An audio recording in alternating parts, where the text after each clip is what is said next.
We're here on the shores of Lake Superior, finally, and we're on the western side, the eastern side, sorry, of Michigan's Upper Peninsula, and this place is absolutely remote, strange, bizarre.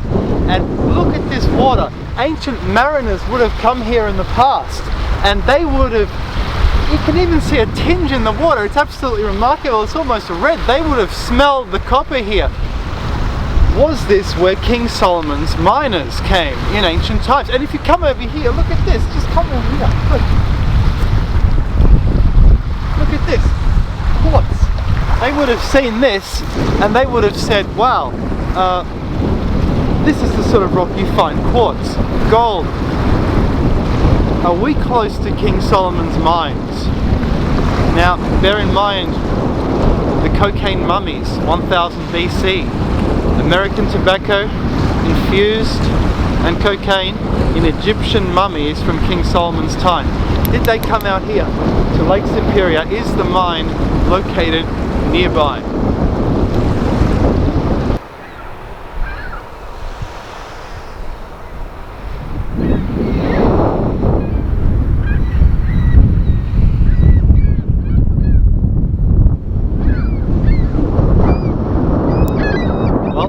Here in Munising, Upper Peninsula of Michigan.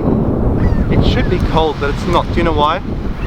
We are in a sheltered harbour. Do you see over there? There is an entrance. Now, you might call this silly, but I remote viewed this area earlier before I came here on a map, and it told me that there was something here in prehistoric times. This was a perfect spot for the copper miners to come, or the gold miners, the people who were mining King Solomon's mines. And if you look at this whole area, this whole town, it's absolutely beautiful, it's absolutely sheltered.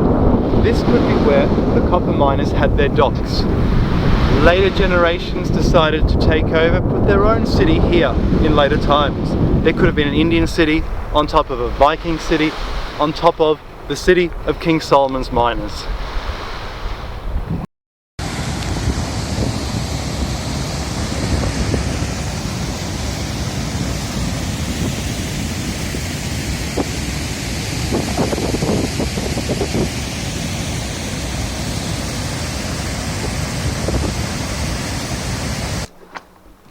This here, a vein of copper. Right here, unbelievable.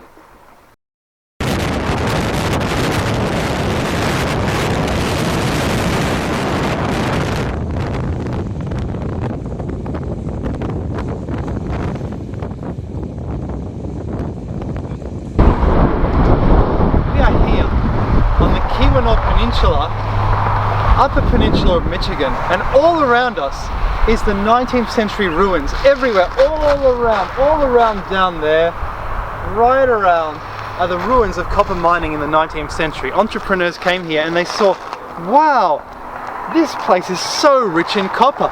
This here is where workers would have changed their clothes. It's all ruins now. You look at how destroyed this structure is, and it's only 150 years old or even less. So imagine if we're talking about mining thousands or tens of thousands of years ago on Lake Superior, which is, we're close to Lake Superior. Imagine how you wouldn't even be able to see anything, and yet they've seen ancient mine shafts going right down into the ground, millions of tons excavated in ancient times. In the 19th and 20th century, it was billions of tons. It could have been billions in ancient times as well. Over there were mine shafts. Those buildings over there. Now, imagine if these were built on the ruins of some earlier structure, on the ruins of King Solomon's mines. They could have been somewhere right here. This whole peninsula, packed with, it's mountainous, packed with copper. Now, later on we're going to have a look. We're going to look for a effigy of a Viking ship on a beach. Let's see if we find it. It's going to be difficult. The location is not available. We have to sort of guess. If we find that, that will be some evidence of ancient mariners, ancient travel, and some evidence this could be the location of King Solomon's mines. Okay. Nice work, Dr. Sexy Butt. We're camping here on the Upper Peninsula of Michigan. Lots of flies, lots of forest. It's a real tangle out here. But we hope to find out some things.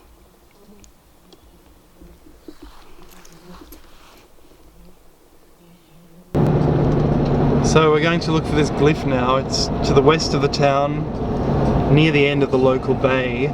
This is the town, it's quite touristy. Let's find it, let's look for evidence of these Vikings. Also Memorial Day weekend, you see all these people on their bikes. Wow. We're going to find it. So we are looking for the glyph, somewhere west of the town. I really hope we can find this thing. It'll be really cool. Let me know if you need me. Alright. Now look at this incredible stone. This beach seems to match the description of the location of the Viking ship inscription. And it looks unbelievable. It's red. It looks like Mirkwood. It's just absolutely spectacular. And this is Lake Superior. We're going to find this thing. No matter what it takes. How incredible is this beach? It just... unbelievable. I mean...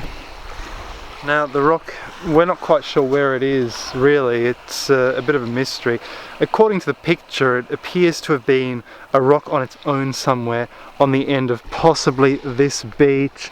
As for what the end of the beach means, whether it's this beach or there seems to be another bay over there, it could even be all the way up there. That's Heidi looking for it as well. We're gonna have a look around and we're gonna see what we can see, because it's really important to find this. It's evidence of pre-Columbian travel to America. Well, this is really interesting here. We see a wall carved out of the rock or something. It appears this was a fortification of some sort, and we are actually surrounded by stone fragments. Things like this, these have been worked, they've been chipped, and you can see this was a bastion or something guarding this harbour. So there is something going on here in ancient times. This was a fortress, but God knows how old it is. It could be any age. The stone is the only thing that has survived, and if this was built in not very good shape.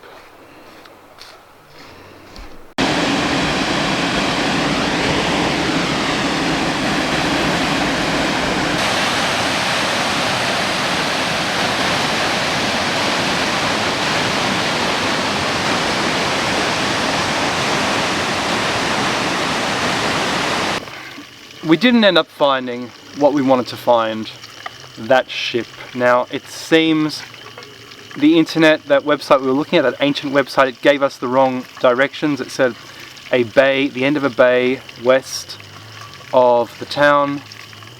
Unfortunately we didn't locate it, we looked for hours.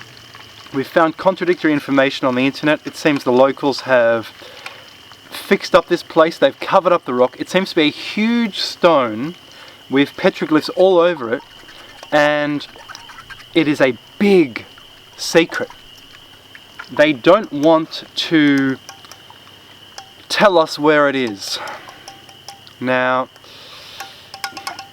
as for why, it's a bit strange. They've even covered it up with a pergola apparently. Now we only had a few hours there.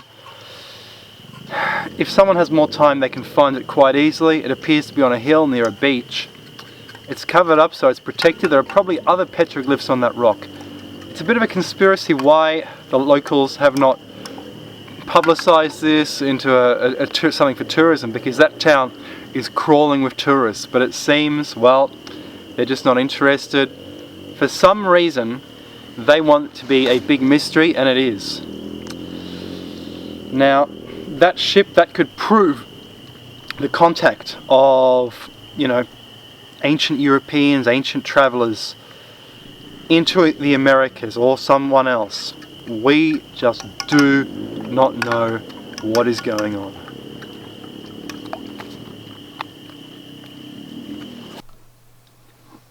Okay, now let's just analyze what we were trying to find. And a big shout out to this site, ancientamerica.com, and this historian James P. Shirts, and it seems he's made a publication, so you can support them if you like. But anyway, I got this picture here, and it appears this is what the inscription actually looks like. Now, this is rather interesting. Here we have a Viking ship. It clearly looks like a Viking ship. By the way, this publication, it says Ancient Sea Travelers, and the ship something in Copper Harbor, Michigan. Okay, and that's from 2013, so check that out. Now, if this is the I hope he doesn't mind me using this picture, I'm sure he doesn't. If this is the full inscription, we appear to have a man here, and that head, it's almost Easter Island like. That's quite interesting. And here you have some kind of lozenge or something, some animal, a cow or something. That looks like maybe a buffalo or something like that. They started drawing a buffalo. It's also got this intricate sort of maze-like pattern that you get in European designs and drawings, particularly in Ireland, spirals and things.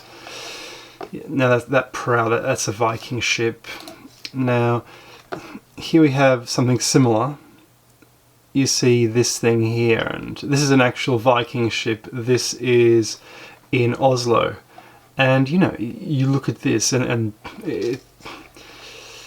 there are certain similarities. Yeah, there are certain differences as well. Again, that's the same thing. This is Egypt. Now, in Egypt we had boat burial, which I find very interesting. You look at this, it's almost like a Viking ship. Yes, I think, and I'm going to develop this, the Egyptians, the Old Kingdom was founded by Vikings, it was founded by Germanics. And the evidence is in the boat burials, and I don't think people are going to talk about it. It shows they've come from somewhere.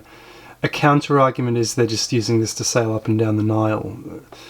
The fact is, however, they're still being buried in a boat, and that's rather interesting, and that argument becomes stronger with some evidence I'm going to show you in a moment. And this all relates to King Solomon's Mines, America, the Viking boat in America, Atlantis. Look at this. This is the Sutton Hoo burial. This was a burial in England, basically a Saxon or Viking burial or whatever it was, and the chieftain, the king, was buried in this boat, you see. So that's the mask, the Sutton Hoo mask. Now there's an author called Richard Cesaro, and he has actually compared the snake in Tut's mask with an Inca mask which also has a snake on it. I don't think he's noticed this before. What is this? Is this like some serpent creature here on the forehead? As you can see, and this is, you know, this is unbelievable. There's a serpent-like thing on the forehead of this this burial mask, boat burial, Egyptians boat burial. And bear in mind, Tut's DNA is British, and this guy was buried in Britain. So the Vikings go way, way, way, way, way back. A long way back. I think they may be related to the Sea Peoples. I'm not saying Egypt was exclusively Vikings, I'm just saying they were there. I mean, look for yourself. You tell me what's going on here. You tell me what's going on. And Tut, of course, was in the Solomon era. We don't know when Solomon lived. It's all rather interesting. So this is the link between America, the copper mines, the Viking ship, and the Middle East. There we have it. Thanks very much for watching.